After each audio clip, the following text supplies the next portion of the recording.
Hello, classmates and Dr. S. This is Nicole Dalton, and in my Week 4 Multimedia Discussion Board, I will be presenting how to address an ethical dilemma as a public administrator.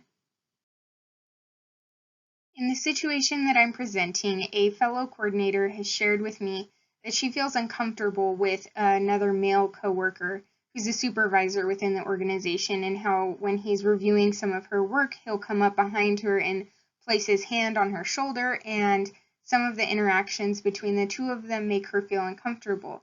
Because she shared this information with me, I encouraged her to address the situation with him directly and tell him that it's making her feel uncomfortable and to stop. But because of her situation, she's worried that if she addresses it with him, it could affect her work environment and make it uncomfortable or potentially lose her position.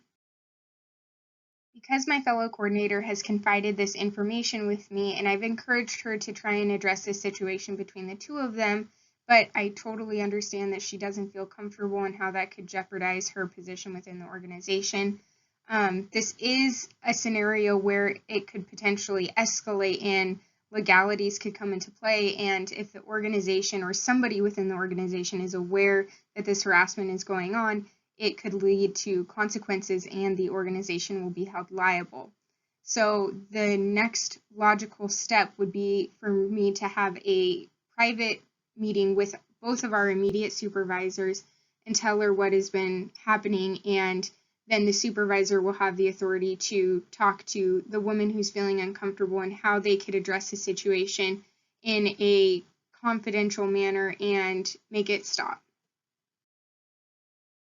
As a city employee who isn't directly involved in this situation, and it may not affect me, it could go both ways. Some people could say, well, why did you say anything in the first place? That wasn't your place.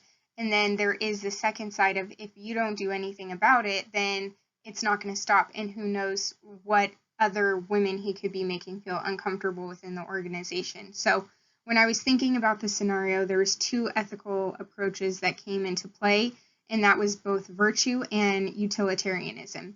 Virtue theory comes into play because it's just the right thing to do.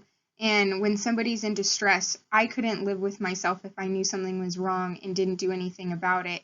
And if I was in that scenario, I would hope that somebody would have my best interest in mind and help me if they had the opportunity to.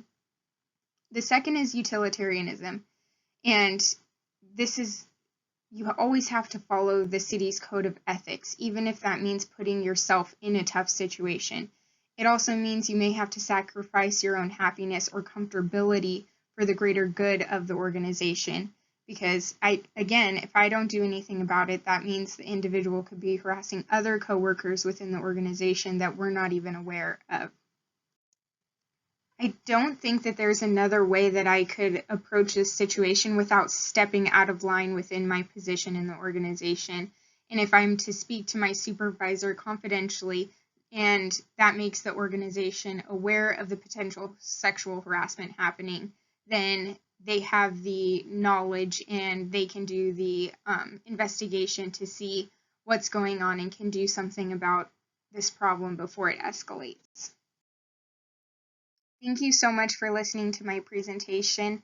Thankfully, I have never encountered a situation like this in my workplace, but I recently conducted a mandatory sexual harassment training, and it came in line with this homework assignment. So it got my wheels turning and made me think of how I would handle a situation if I was presented like that. And I'm grateful for this assignment because now I feel like I have some tools and some knowledge that I can pull from if I ever do encounter this within my career. So thank you again, and I hope you all have a great week.